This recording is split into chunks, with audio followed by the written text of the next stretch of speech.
Welcome to Scars to Stars, where conversations and personal stories let us know we are not alone. In this show, you will meet authors and speakers from our books and events as they share vulnerable personal stories to spread hope and inspire you through adversities in your own life. The world is a difficult place. You will find like-minded people here with kind hearts and supportive souls. I am your host, Dina Brown Mitchell. I am a suicide survivor and the founder of the Realize Foundation. I am so glad you are here. Let's dig into this meaningful conversation. Hi, everybody. It's Dina at the Realize Foundation, and today I have a special guest for you. Her name is Jewel Baker, and Jewel is going to tell us a little bit about her story. So welcome. Thank you, Dina. Thank you so much for having me here today. I'm excited to share my story. It's been quite a journey throughout my entire life. I'd like to actually take it all the way back to the beginning. When I was younger, about 4 years old or so, I was looking at what it is to be in community, and I was discovering the heart that I had inside of me, the heart of wanting people to be taken care of and not suffer. I was learning about suffering and death and things like that. So as a young child, when I was learning about suffering, I remember thinking really young that if someone has to get hurt, then it should be me. And because I don't want my loved ones to get hurt, I told myself that I'm strong and that I can handle it. I didn't want them to get hurt. So if I had any control in the situation, I was like, okay, if someone's got to get hurt, if someone's got to suffer, let it be me instead of my loved ones, because I cared about them so much. But it was interesting to observe, like now later in life, observing that thought and that belief system, because that was me saying, oh, I have to sacrifice myself or feel pain or suffering just so others can feel good. And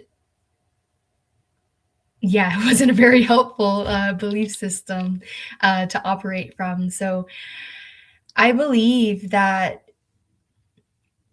operating from that belief system had me attract and experience that created real suffering in my life and in my body. And so at a very young age, I was like 4 or 5, I played a little game with a dog that I knew and loved, but the dog was a chow, which are known to be a bit more protective. But it doesn't even matter the type of breed of dog. It's just that this dog felt it needed to protect its space, and I encroached upon its space, and it bit me. And so I was almost paralyzed from the waist down. Luckily, I wasn't. I am able to walk.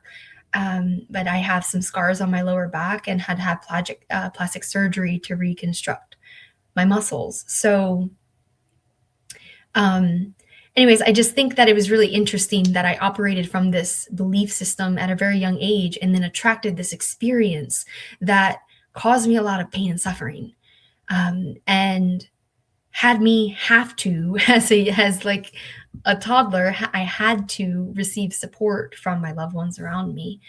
And I believe, navigating my life now decades later and seeing how everything unfolded from that scar tissue, I believe that one of the big influences of me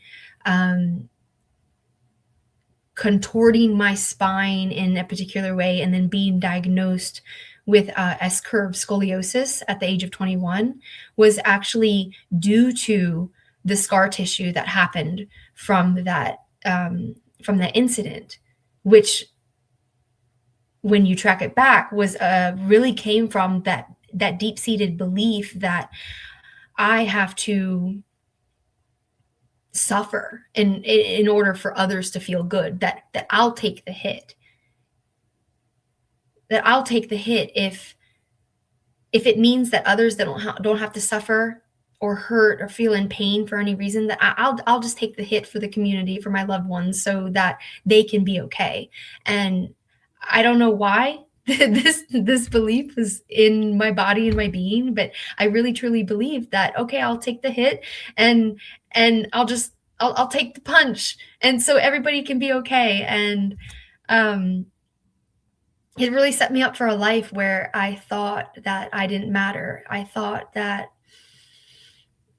I had to hurt and suffer and push through and neglect my body and my being in so many ways, my spirit. I neglect my life.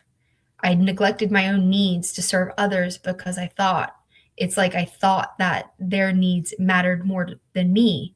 So from this scar tissue that was created in my body from this horrible dog incident, my spine started warping, and I really believe it was due to the scar tissue, multiple variables happening, and also the deep-seated beliefs that I was operating from. I began to have poor posture. I began to slouch from a lack of confidence. I wasn't holding myself in high regard. I began to slump in ways that weren't good for my body. And the slump didn't just happen backwards towards the chair, it was happening in these side weird ways. So yeah, scoliosis was found in my body. I was diagnosed at 21 years old. And since then, since I received the diagnosis, I've been intentionally unwinding the tensions and the pressures of the scoliosis from my body. But in the process of unwinding the physical pain in my body, it's also came with this necessary practice of unwinding the beliefs that created those that physical strain on my body. And so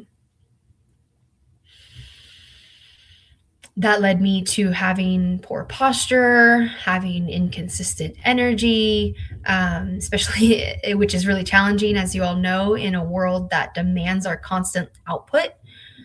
It led me to having lack of confidence in myself, even some suicidal ideation at my lowest points, questioning, is this all worth it if I'm in pain and I'm suffering constantly and unable to get out of this rut?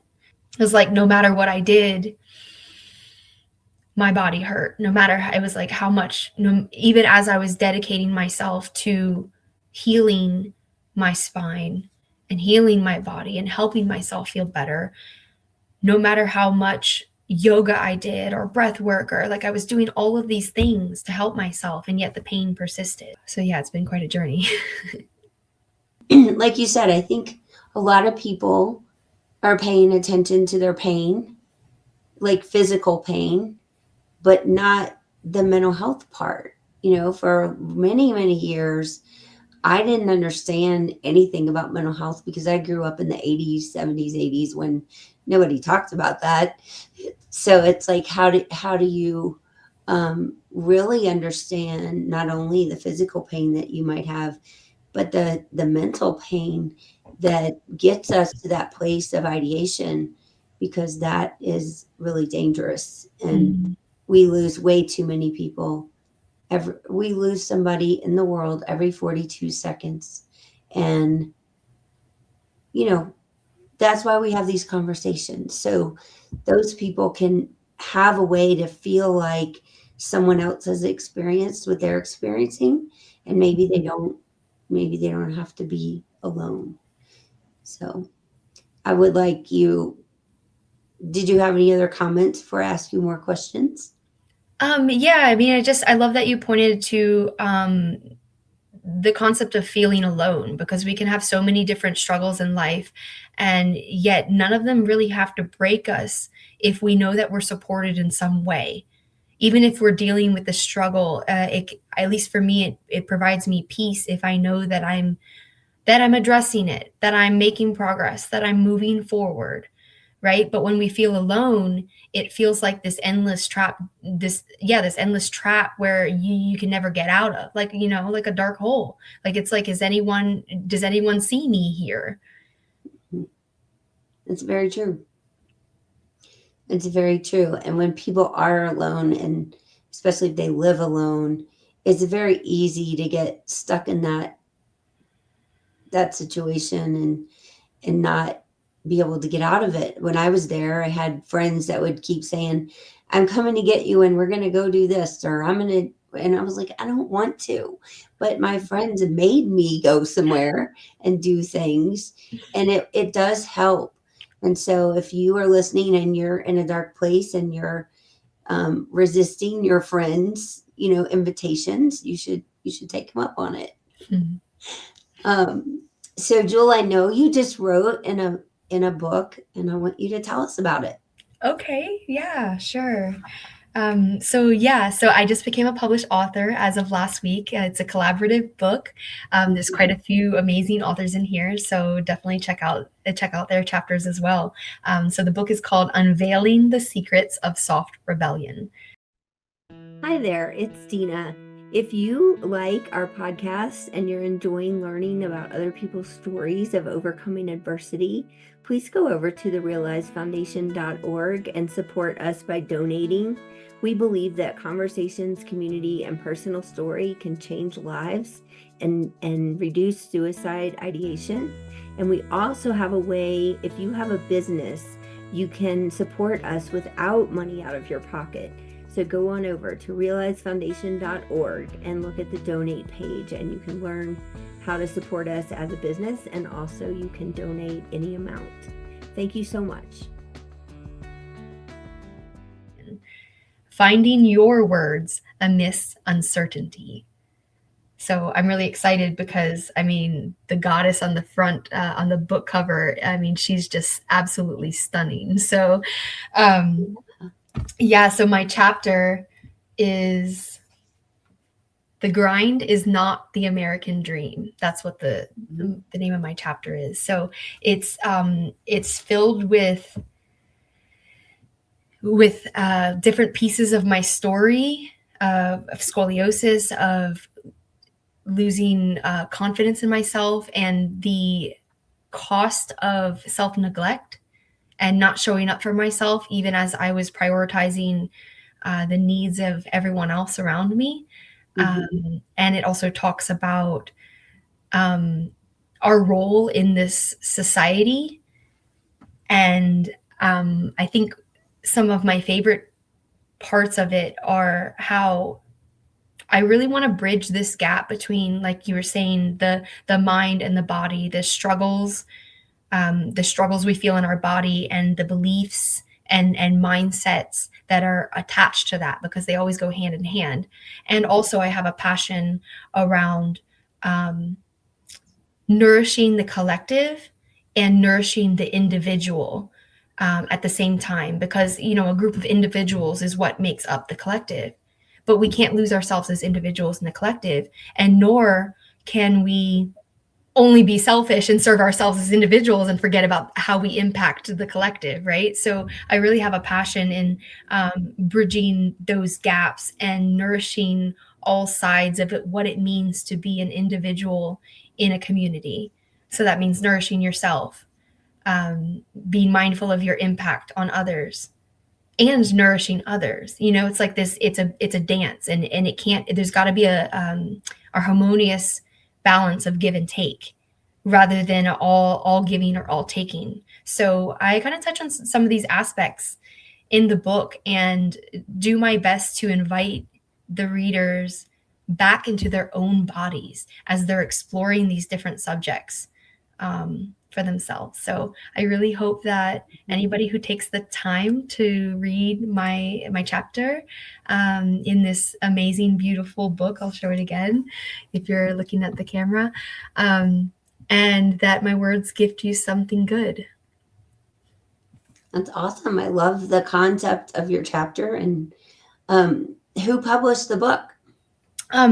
Thank you for asking that. We should definitely give them an amazing shout out. So it's Ashana Hartman and Cindy Urbanski of Synergy Publishing Group, and they're based in North Carolina, and so fantastic to work with. It's been an extremely transformative experience, stepping into these deeper levels of trust in myself and in my own words. And they were the perfect women to support me along the path of trusting myself deeper and publishing, putting out some words in the world. Wow, it's awesome. Congratulations. Thank It's a you. big deal. I remember I've written in, I don't know, 4 or 5 business compilation books, but we publish our own for Scars to Stars, as all of you know, probably if you're listening.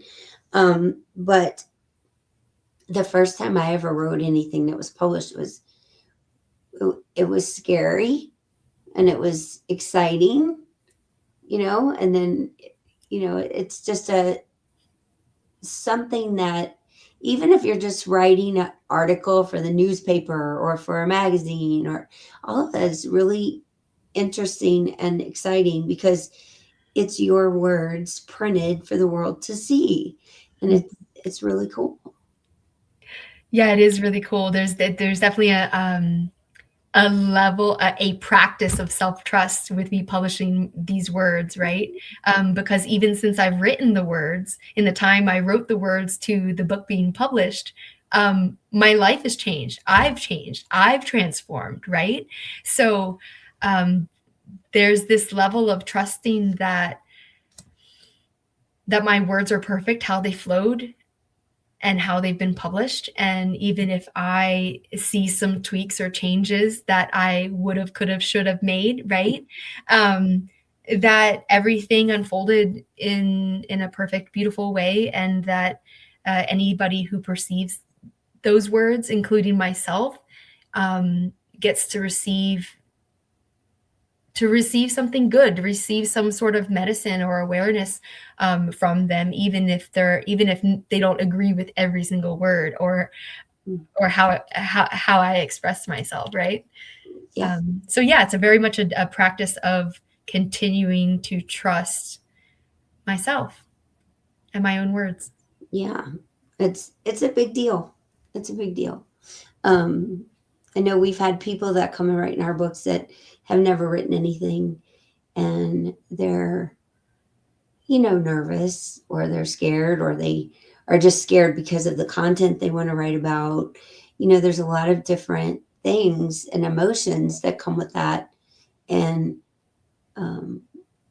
most anthologies that I've seen and that I've been part of just have you submit words, and then they do all the publishing stuff. And as far as my experience up until Scars to Stars, is that we didn't get to meet each other or have an editor or anything like that. And so our books, we have 12 weeks where we meet once a week in Zoom, and our publisher does a presentation. We talk about picking the right story. We all get to know each other. So by the time we have our virtual book launch, it's like we're all family. So it's cool. I'm wondering if you've gotten to meet any of the other people that wrote in that book. Honestly, no. So it was kind of a group experience in that way, where we all published together, but it didn't, the way my publishers ran it, we all kind of went on our own individual journeys. So I'm looking forward to reading some of their chapters, because the way these publishers did it was wonderful. And it's different than the experience that it sounds like you provide. I haven't experienced that yet, but it sounds like a beautiful, wholesome experience getting to navigate the writing process with the other authors. So that sounds really amazing. And it sounds really awesome that each author gets to meet the other authors and create that bond. So that didn't happen in this case, but I am looking forward to really reading these other chapters and receiving. Well, I would encourage you to read the chapters and then reach out to them if you have a way to do that and connect with them, because then when you're all promoting the book, you can talk about each other and the other stories that are there. It's kind of cool. I love that. Thank you. I'll take some time to reach out, because it's a big deal that we're all in a book together. So it is. it's a very unique experience, and to connect with those people, even if you don't become friends or buddies or meet in person or anything like that, it's still cool to connect with them and maybe chat about the book, and maybe some people write a chapter and just move on and not read the other chapters, and so it might spark you learning something about others and them learning more about you. Thank you for that, Dina. Yeah, I will reach out. That'll be a wholesome experience I'm already looking forward to. So, Yeah. So I want to ask you now, if like today, what are you doing for yourself for your mental health? Like, what can you give as tips to other people that might help them? good question. Well, I'm a big yoga girl. I love taking my time taking yoga classes. I do a lot of online classes, so that's a big piece of my self-care practice. Mhm. Also, walking in the last few years has really saved me. And it doesn't cost anything. You just go outside and get some sunshine. And sometimes I do it with shoes on. Sometimes not. Sometimes my bare feet are in the grass. But um, I think walking has been one of my biggest, easiest go-tos for taking care of myself, because I can walk fast. I can make it a little bit more of a cardio to move energy and get a deeper breath in my body. Or sometimes I use walking to slow down. So I'll walk really slow and really practice mindfulness and presence, and really feel the heel of my foot hitting the ground, and then feeling the rest of my foot hit the ground to my toes, and really feeling the what do you call it? The oscillation, the balance, the rhythm happening from left to right. Mhm. And sometimes I feel I've been healing scoliosis, so sometimes I feel a little bit of unevenness in my hips or something, and so I take time walking, whether it's long distances or short, to really feel into my body about what's happening and what it wants from me in that moment. That's awesome. That's very insightful, because I've never had scoliosis, so it helps me understand more about your daily challenges. Like, and I think that's a big part of why people feel alone, is they don't think anyone understands or cares about those kind of details that Mhm. they have to deal with every day. So thanks for sharing that. Yeah, absolutely. Any little tips and tricks to support us in taking care of our bodies as we move forward, no matter what struggle we're dealing with, right? Like if we're dealing with scoliosis, or a headache from too much stress, or whatever um, body pains or struggles that we're dealing with. For me, it's about regulating my nervous system and believing in my ability to move through, but Mhm. not just pushing through, really listening to my body and understanding how can I best support myself as I move through this experience, and as I clean up or tend to whatever's happening. Mhm. Yeah. Well, I appreciate you being here and having this conversation with me, because I think it's going to be very helpful to many people. And I hope you all go out and find Jules' book. Do you know where they can find it? Yeah, absolutely. So it's on Amazon. And you can find the link on any of my socials, Flaming Heart Healing Arts. I'm on Instagram and Facebook currently. So Flaming Heart Healing Arts, and you'll find the link there. Awesome. Yeah, Awesome. thank you so much. Thank you.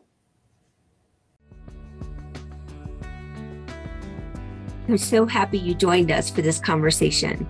My wish is that you found comfort and hope in your own unique situation.